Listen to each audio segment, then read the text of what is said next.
Pessoal, boa tarde. E aí, qual foi? Boa tarde. Nós vamos fazer aqui uma aula diferente no dia de hoje. Vamos tentar fazer algumas coisas, inclusive mostrar alguns vídeos, uma apresentação dos alunos do primeiro H.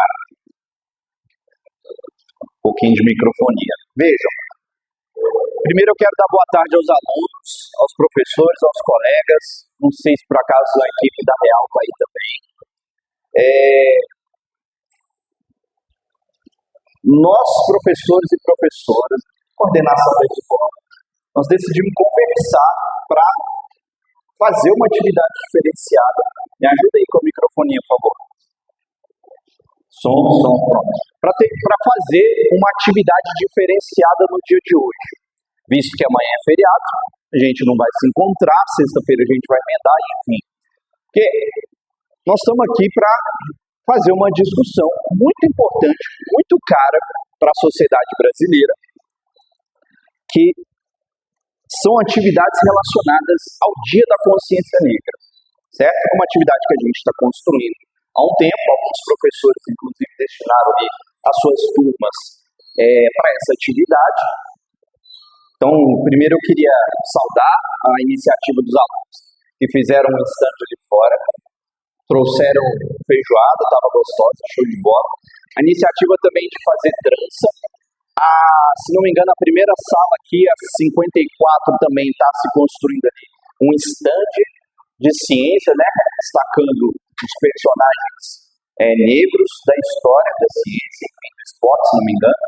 Enfim, é um dia, é uma data importante, não só pelo feriado, mas que isso tem uma relação profunda com a história do nosso país e com o que a gente está vivendo agora, num passado, semana passada, ontem e pelo menos nos últimos 500 anos. E aí eu, como professor de história, eu quero aqui contar algumas histórias, trazer algumas reflexões para vocês. Depois eu vou contar aqui com a ajuda da professora Fernanda, que também do ponto de vista da sociologia, vai entender como que é esse despertar da consciência negra, ele é presente na nossa sociedade, nas discussões, por favor, nas discussões da sociedade na atualidade, enfim. Depois eu acho importante também não ser aquele tipo de aula que só o professor está aqui na frente falando. Acho importante vocês também levantarem perguntas, questionamentos, enfim, para a gente fazer aqui, de fato, uma aula diferente. Primeiro, dando início, de fato, amanhã vai ser o segundo feriado que nós vamos ter no nosso país, fruto de uma luta de séculos e séculos do povo negro que ajudou a construir o nosso país. Isso não é qualquer coisa. E aí, do ponto de vista histórico, nós estamos de fato vivendo história. Galera, nós estamos entendendo por que tem um feriado no nosso país. Tá? E esse feriado ele não surge do nada, ele surge de um processo histórico. Eu já dei aula para alguns alunos sobre esse tema, mas não custa nada a gente revisitar, que é um processo de chegada dos portugueses ao nosso país, um processo que a gente costuma chamar de colonização, mas ao mesmo tempo a gente pode chamar de invasão. Os portugueses, os europeus, de fato, invadiram essa terra, que já era ocupada há centenas de milhares de anos, pelo que a gente chama dos povos originários. Iniciaram um processo de espoliação, de exploração das nossas riquezas. A primeira riqueza explorada, eu contei isso já nas minhas turmas, especialmente no segundo ano. Os portugueses chegaram e perceberam o potencial da árvore do pau-brasil. E ali, num primeiro momento, utilizaram mão de obra indígena nesse processo. Só que aqui eu quero fazer um parênteses. A mão de obra indígena, que foi utilizada como escrava, ela não deu certo, não é porque índio é preguiçoso, não é porque índio não quer trabalhar. Pelo contrário. Os povos originários construíram muita resistência a colonização, a invasão portuguesa, e simplesmente falaram, olha, nós não vamos fazer isso, nós nos negamos a fazer isso. E cada vez mais fugiram para os interiores, enfim, para dentro das matas, e aí fica aquele dilema dos europeus. Como fazer, como utilizar para explorar esse processo das riquezas, das potenciais riquezas que tinham aqui no nosso país. E aí eles percebem, eles portugueses, eles brancos, eles europeus, de que era possível utilizar de um processo que já rolava lá no continente africano, uma relação entre Europa e África, do processo de escravidão. E aí começa um processo de tráfico, de trazer pessoas do continente africano pura e simplesmente para trabalhar aqui no nosso país, nas nossas terras. E aí eu quero que vocês tentem fazer o seguinte exercício. Vocês já devem ter ouvido como que é um processo de sequestro. O que é um sequestro? Você está cuidando da sua vida, do nada vem alguém te captura, geralmente com um saco preto na sua cabeça, alguma coisa te amarra, te vence pela porrada e te captura. E te leva para algum lugar, ou vai te exigir uma recompensa, ou simplesmente faz isso com alguma intenção. Então, esses homens e mulheres que vieram da África para cá, primeiro fato, eles foram sequestrados. Eles tinham vida, tinham família, tinham trabalho, tinham seus conflitos, seus sonhos, mas eles foram sequestrados, trazidos à força por um processo que a gente chama lá na história, que ficou conhecido como Grande Travessia, por um método extremamente cruel, que foram os navios tombeiros. O que tem esse nome navio tombeiro? Literalmente porque era uma tumba. A partir do momento que você embarcava num navio desse, tinha grandes chances da tua vida estar condenada à morte. Esse processo de tráfico, né, de sair do continente africano e vir para o Brasil, vir para as Américas, ele por si só já é muito cruel. Queria aqui tentar falar de alguns números. Estima-se que 12 milhões de pessoas foram arrancadas do continente africano contra a tua vontade e trazidas para a América. O Brasil foi o país que mais recebeu africanos de todas as Américas. Nós recebemos aproximadamente 6 milhões de pessoas que desembarcaram nessas terras, eu quero falar de novo, contra a sua vontade. Estavam aqui contra a sua vontade. Chegando nessas terras, chegando aqui, ela perdia totalmente a sua identidade. Se no continente africano ela tinha um nome, ela chegava aqui, ela era renomeada. Se ela tinha um sonho, chegou aqui, o sonho dela acabou. Se ela tinha medos, esperanças, família, chegava aqui, isso tudo acabou. Porque a partir do momento em que esses homens e mulheres chegavam aqui, deixava de ser pessoa, virava mercadoria. Virava objeto. Objeto, muitas vezes, sem valor. Isso aqui é uma caixinha, esse objeto é um escravo. Não é um objeto, é uma mercadoria. Eu faço o que eu quiser com ela. Então, esse é um exercício que eu quero que vocês tentem fazer. Imagina você ser mandado para um lugar longe da tua família, você perder a sua identidade e passar a fazer aquilo que você não está afim. Isso é um processo de escravidão, que você perde a tua humanidade. Esses homens e mulheres chegando aqui, eles foram fazer tudo aquilo que o branco não queria fazer ou que julgasse necessário. Então a gente tem, num primeiro momento, os escravos que foram trabalhar no plantio da cana-de-açúcar, especialmente na região nordeste. E nesse processo, de novo, você é uma mercadoria, você não é uma pessoa, você é um objeto única e exclusivamente feito para lucrar. feito para lucrar. Então, o plantio, os canaviais de cana-de-açúcar é um negócio muito bruto, muito cruel, em que, pelo movimento de um facão, você precisa ali, de fato, extrair a cana-de-açúcar. A cana-de-açúcar, levar ela para uma moeda, enfim, até de fato ela virar açúcar. Então, tenta imaginar você fazer esse movimento 12.000 vezes. 12.000 vezes. Você acorda cedo, antes do sol raiar, trabalha até o fim do dia. Essa era uma das condições de escravo na região dos canaviais, enfim. Mas existia uma outra condição de você ser escravo em mina. Por volta do final do século XVII, descobriu-se ouro na região das Minas Gerais. Show de bola. Ouro que Portugal sempre queria, sempre quis. Mas essas pessoas, diga-se de passagem, os portugueses não estavam afim de pegar da batente.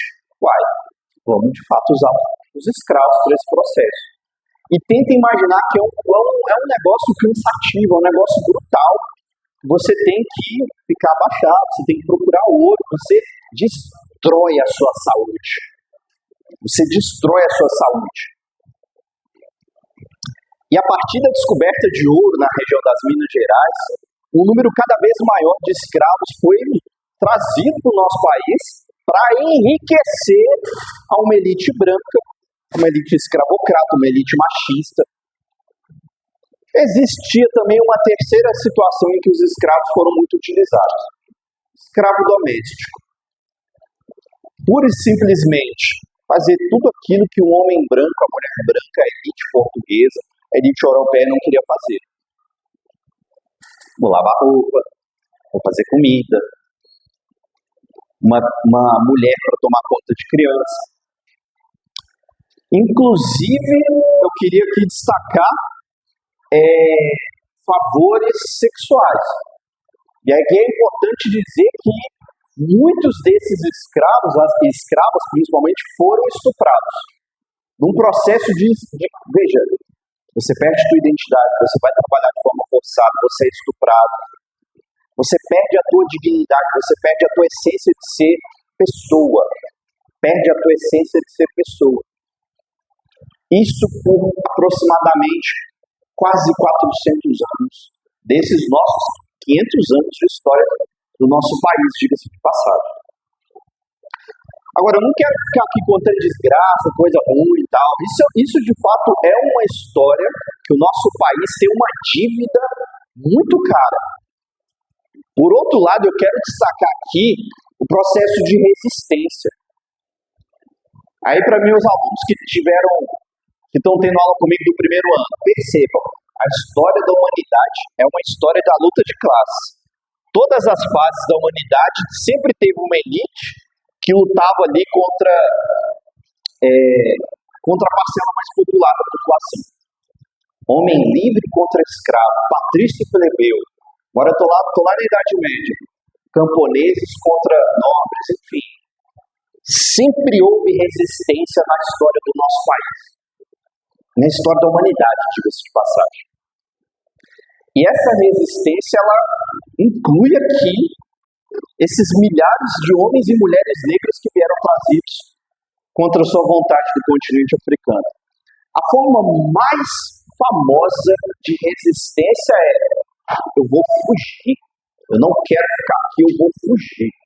E desse processo de fuga, pessoal, esses homens e mulheres fugiam das fazendas, fugiam das casarões, enfim, iam se empranhar mata dentro. Surgiram os famosos quilombos, que eram comunidades, território livre da escravidão, da exploração. Hoje, aquele que chegava ali, ele iria começar a ser tratado com dignidade, com respeito. O quilombo mais famoso que a gente tem na nossa história foi o Quilombo dos Palmares. Durou mais de 100 anos.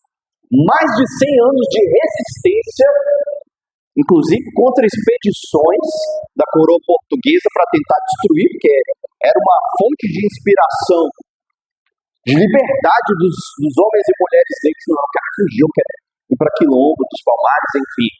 E aí, desse tal Quilombo dos Palmares, surge, inclusive, o camarada que dá origem ao feriado de amanhã. Uma grande liderança, Zumbi dos Palmares. Foi um grande homem, uma grande liderança que lutou contra a escravidão, contra a exploração e, de novo, o Zumbi dos Palmares dá origem ao feriado que nós vamos comemorar no dia de hoje. Então veja, a fuga foi talvez a forma mais tradicional, a mais importante forma de resistência. Mas existiam outras, eu quero destacar aqui também. Imagina você trabalhando numa grande fazenda de cana-de-açúcar. Você sabe que a sua rotina é desgraçada, é brutal. E você depende de pegar a cana-de-açúcar e levar para um moinho. E se a gente destruir esse moinho? Só para ferrar, só para fuder mesmo com o dono dessa fazenda. Sabotagem. O Senhor espera que a gente produza aqui, sei lá, tantas toneladas de cana-de-açúcar. Eu não vou trabalhar esse tanto, não. Vou trabalhar devagar, tudo ansiosa. Uma forma de resistência também. E se a gente queimar essa plantação toda e foda-se, vamos prejudicar esse Senhor? Agora, é importante dizer também que existia uma forma de resistência muito extrema. Muito extrema. Eu prefiro tirar a minha vida do que continuar servindo de mercadoria, de escravo para uma pessoa. O suicídio foi uma forma de resistência.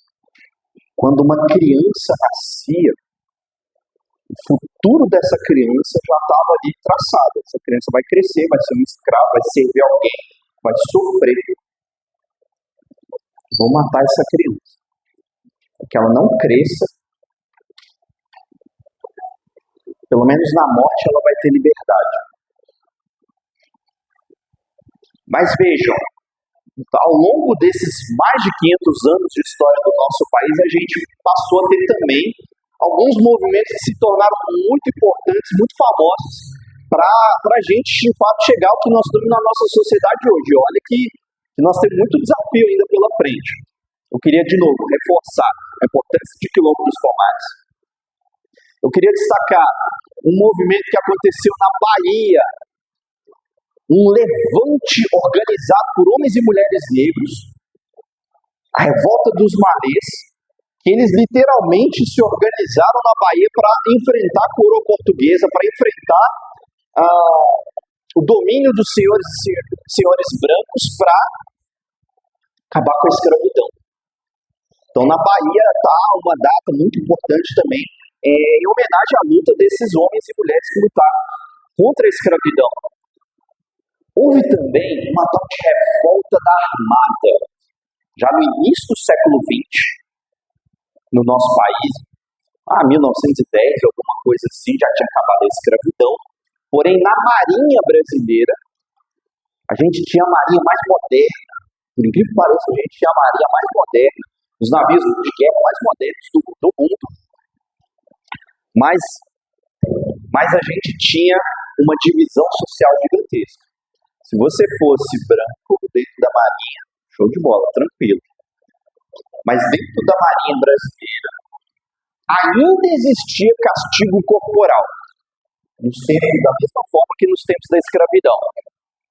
Então era comum de vez em quando o marinheiro negro ser chibatado. Em pleno século XX, em plena República Brasileira, essas coisas aconteciam. Esses marinheiros se organizaram, liderados por um homem que passou para a história como o Almirante Negro. Eles fizeram um motim, tomaram ali os navios de guerra, apontaram os canhões para a cidade do Rio de Janeiro, que era a nossa primeira capital, bombardearam a cidade e falaram: olha, a nossa exigência é acabar com essa exploração dentro da Marinha Brasileira, senão nós vamos destruir o Rio de Janeiro. Conseguiram.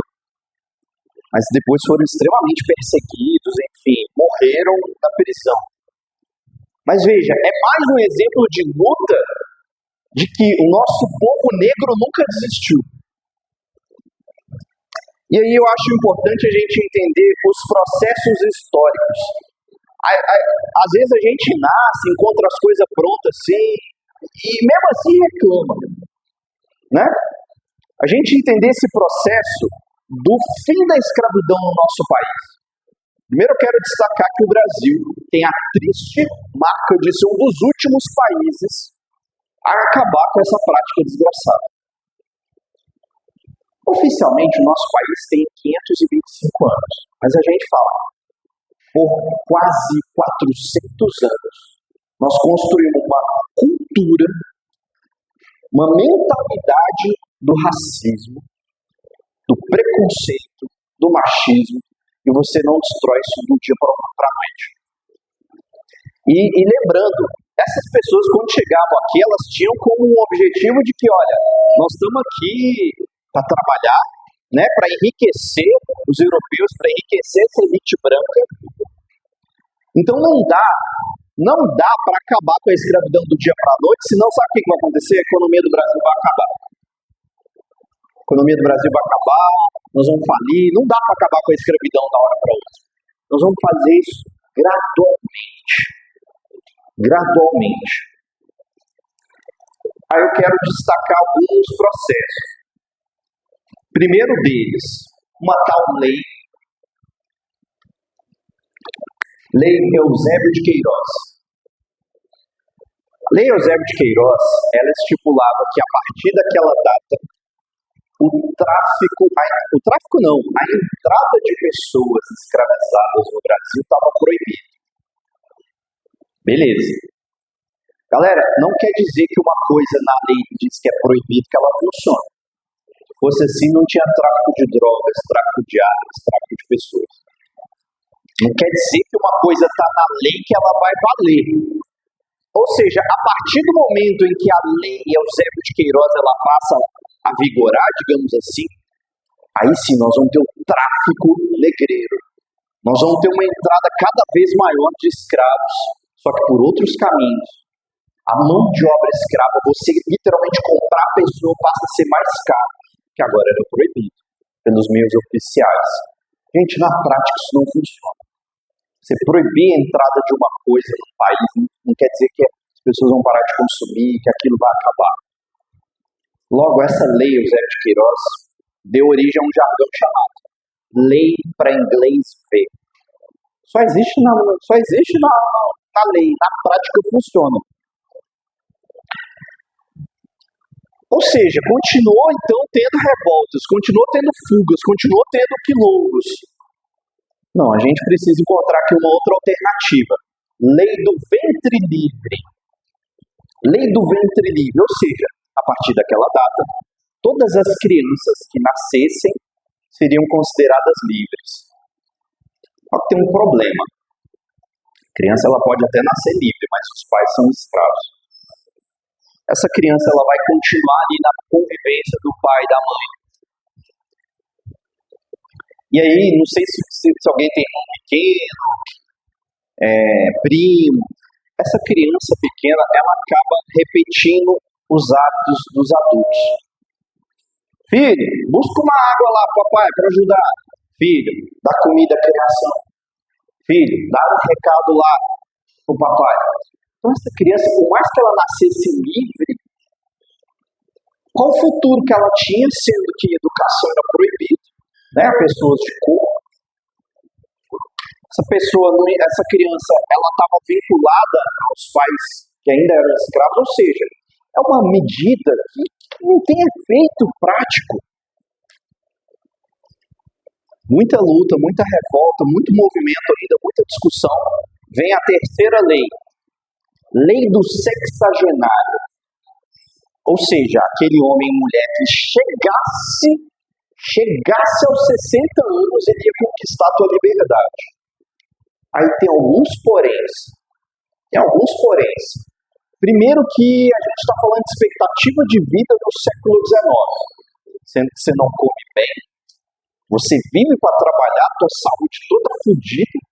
Como é que você chega aos 60 anos? E outra, cheguei aos 60 anos, sou livre. O que você vai fazer da vida? Onde que você vai morar? Como é que você vai se sustentar? Sem contar que existiam situações como o seguinte: olha, senhor, um dia, licença aqui,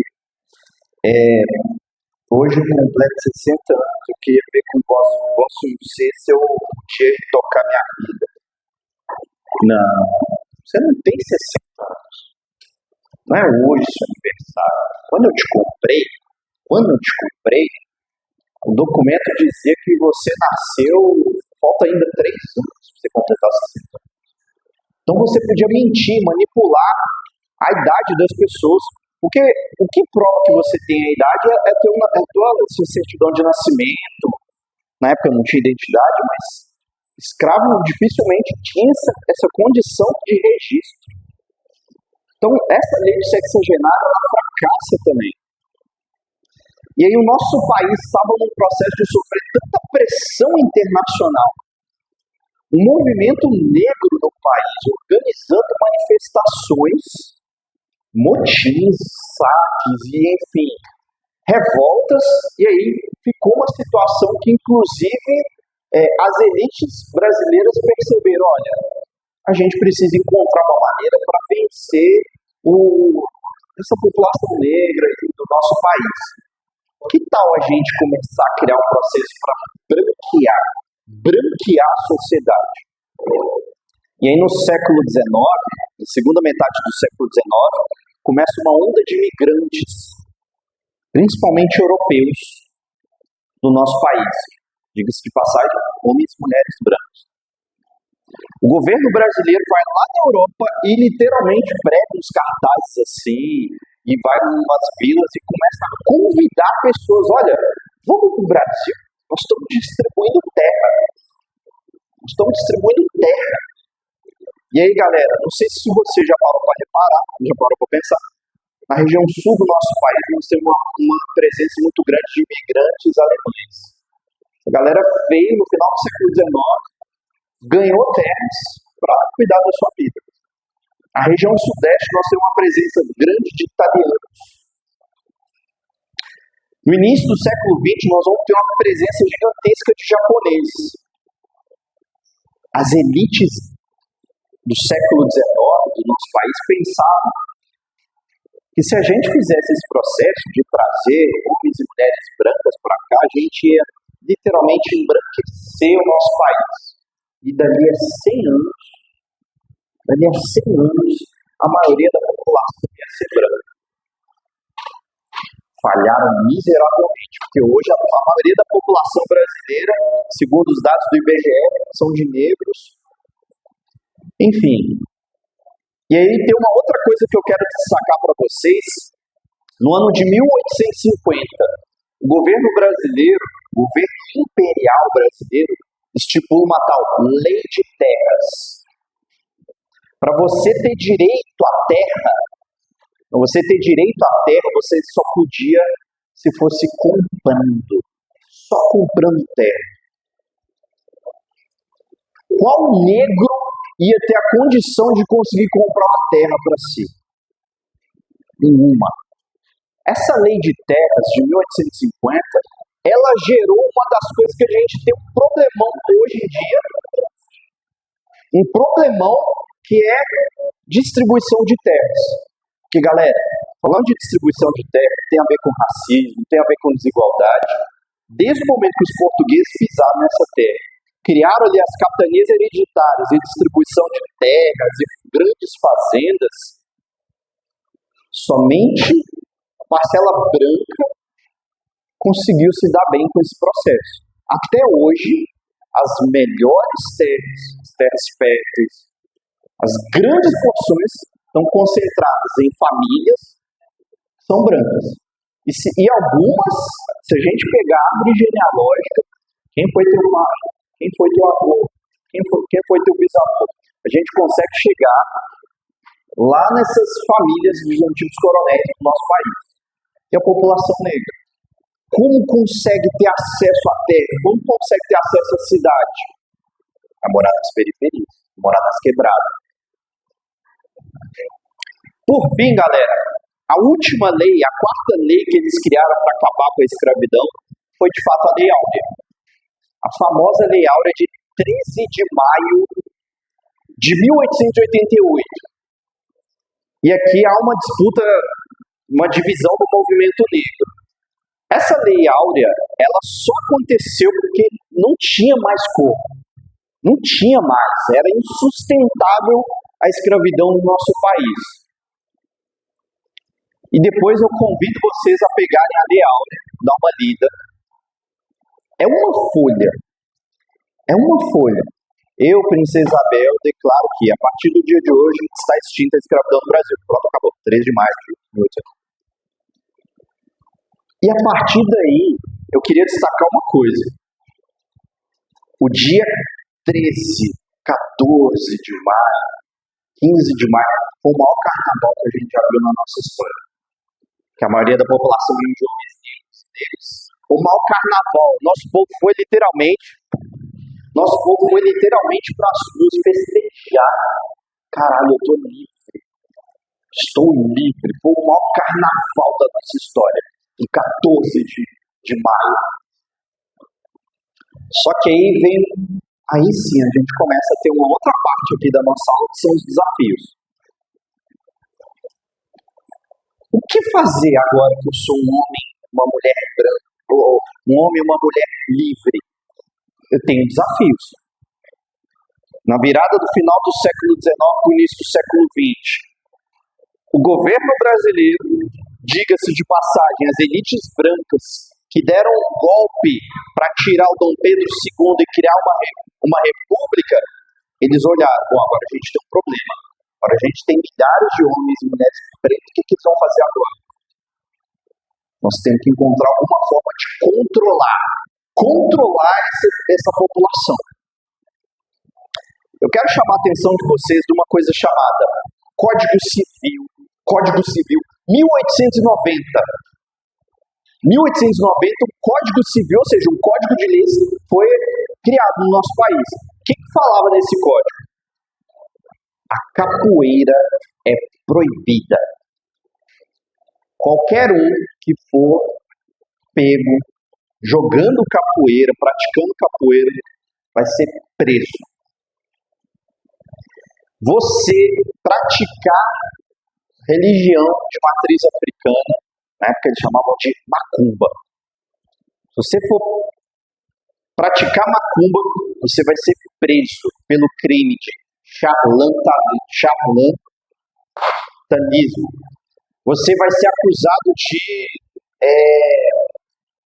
bruxaria. E aí, galera, os terreiros espalhados por toda parte do nosso país eram perseguidos, eram invadidos.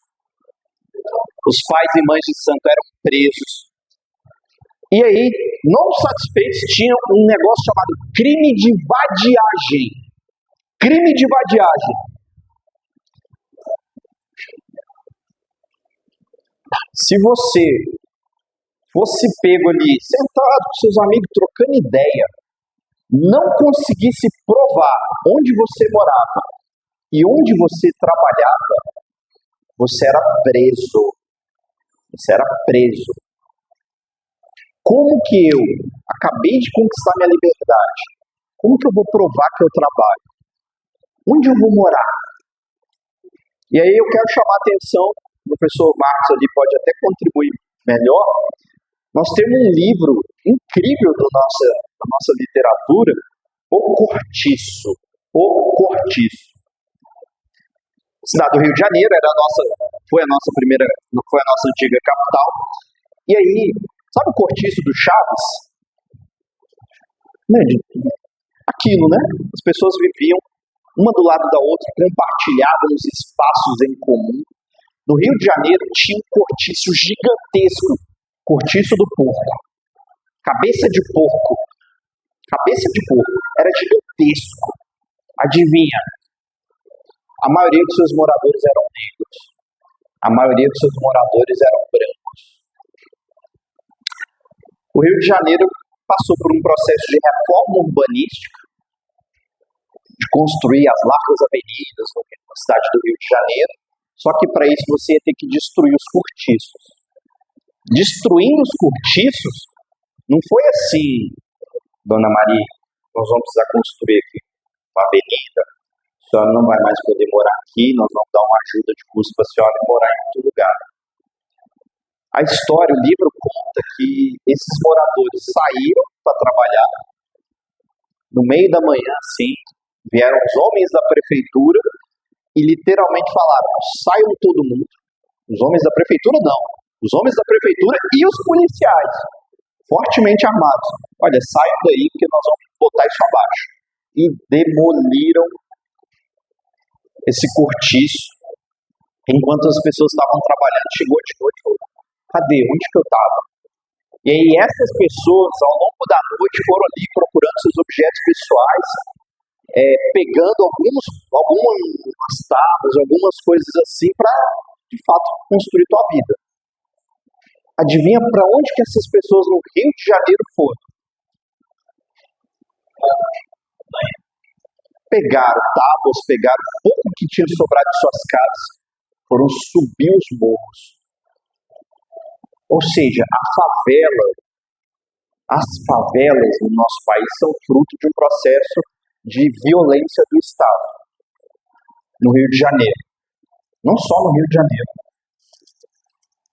Galera, e aí no início do século XX, eu prometo que eu já estou meio que finalizando, no início do século XX, essa população negra livre, ela vai enfrentar vários desafios. Primeiro, educação, acesso à educação. Uma coisa para trazer uma reflexão para vocês. Hoje, vocês têm uniforme, livro didático, alimentação, inclusive com chance de ganhar dinheiro para estudar. Mas no passado a escola pública não era acessível. Não era acessível. Principalmente para as populações negras. Você tinha taxas para pagar. Não necessariamente era mensalidade, mas você tinha taxas. A chance de você conseguir estudar era muito difícil. A chance, inclusive, de você votar. Você votar ali, agora é uma república, agora a gente tem presidente. Era muito difícil. Porque para votar você tinha que ser alfabetizado. Pô, eu nunca fui à escola, como é que... Não, então se você não é alfabetizado, se você não vota, sinto muito. Ou seja, não quer dizer que a escravidão acabou, que a vida da população negra ficou fácil. Periferias, violência do Estado, violência cultural. E aí eu quero destacar algumas coisas. Esse movimento negro, que a gente discute tanto, que a gente inclusive vai celebrar no dia de amanhã, ele passa também por um processo de organização nos primeiros anos do século XX. E aí isso passa, eu quero destacar aqui, fazer um pequeno parênteses. No Rio de Janeiro, essas comunidades periféricas, essas comunidades negras, elas vão ali começar, inclusive, a fazer música, fazer cultura, fazer resistência. Opa, olha o samba. O início do samba brasileiro é tipo assim, é um cara pegar uma caixinha de fósforo, ficar... E eram músicas que falavam daquela pessoa malandra, uma malandra de sobrevivência. Eu tenho que ser malandro para sobreviver. Se eu demole o Estado, a polícia vem aqui, me agride, me violenta. Então, ou seja, um dos símbolos do nosso país hoje, que é o samba, tem essa origem negra que é importante destacar. Mas, gente, isso passa por outros processos de organização do movimento negro no nosso país. Para vocês terem ideia, eles conseguiram se organizar tanto que eles quase fundaram um Partido do Povo Negro. Imagina, hoje a gente tem um partido político chamado Partido do Povo Negro. Quase conseguiram isso. Sabe por que não deu certo? Porque teve um tal de Getúlio Vargas, que ele também lá deu um golpe de Estado, em vários outros que a gente tem pela nossa história. Ele falou, olha, todos os partidos políticos estão proibidos, inclusive esse aí que os negros estão organizando, isso aí é coisa subversiva, enfim, não dá. Ou seja, para eu já ir caminhando aqui dos meus finalmente. Nós temos uma história de quase 400 anos em que o Estado brasileiro, a cultura, do nosso povo foi sendo moldada num aspecto de racismo, de escravidão, de preconceito, em que você não destrói isso do dia para a noite. Você não destrói isso do dia para a noite. E aí nós estamos num momento de discutir isso. Isso que nós estamos fazendo aqui pode não parecer uma aula diferente, mas nós estamos num processo de empoderamento do povo negro. Empoderamento do povo negro. De valorização, de resgate das culturas, inclusive do passado e do presente. Eu falei de quilombo mais cedo, né? Aqui perto da gente, na cidade ocidental, tem um quilombo. Aqui na Chapada dos Veadeiros tem o maior quilombo do Brasil na atualidade, o quilombo do Calunga. Essas práticas elas estão vivas ainda, de resistência. E aí, já um pouco para encerrar, para a professora Fernanda dar uma continuidade aqui. Nós temos que criar uma situação de vencer os problemas do passado, mas que estão na presença do dia de hoje. Então, olha só, quando se discutia o fim da escravidão, a elite branca falava assim, olha, se a gente acabar com a escravidão, a economia do país vai acabar. Essa situação não é a mesma de hoje. Mas vamos discutir o trabalho, vamos discutir o mundo do trabalho hoje. O que é trabalhar 6 dias por semana e ter um dia só de folga? O que é a escala 6x1 se não é a escravidão moderna? Você trabalhar 6 dias e ter um só de folga. E veja, quem são na nossa sociedade a maioria dos que tem esse regime de escala de trabalho. E aí, quando alguns setores da sociedade viram e falam assim, nós temos que acabar com a escala 6x1. Não pode, porque senão a economia do país vai acabar. Vá. Ou seja, nós temos ainda uma elite branca, racista, misógina, homofóbica, que acha que isso que nós estamos fazendo aqui é mimimi. Não precisa, acabou a escravidão, agora tem outros mecanismos. Lembra a violência do passado? Olha a violência do presente. Nós tivemos outro dia a operação policial lá no Rio de Janeiro, tá, a mais violenta da história. Aí aqui eu não quero julgar o fato em si. Dos mais de 100 mortos, vai ver a cor de pele delas. Como a violência do Estado age com quem é negro? Gente, nós tivemos ontem a prisão de um homem que ele faliu um banco. Um banco. Esse homem, ele tem uma mansão aqui em Brasília. Sabe o preço da mansão desse cara? 36 milhões de reais. Cara, desculpa, é uma putaria uma pessoa ter uma casa de 36 milhões de reais, enquanto muita gente mora em barraco, em casa de simples. A violência da polícia é a mesma, dependendo da cor de pele. Então essas questões, isso que a gente está fazendo aqui, serve de reflexão. Vocês são a geração que daqui a pouco vai estar no mercado de trabalho, se já não tiver. Vocês vão ser a geração que precisam desconstruir esse racismo estrutural que a gente tem na nossa sociedade. Enfim, queria aqui finalizar um pouco essas reflexões, passar a palavra à professora Fernanda para a gente dar andamento às atividades. É isso, valeu.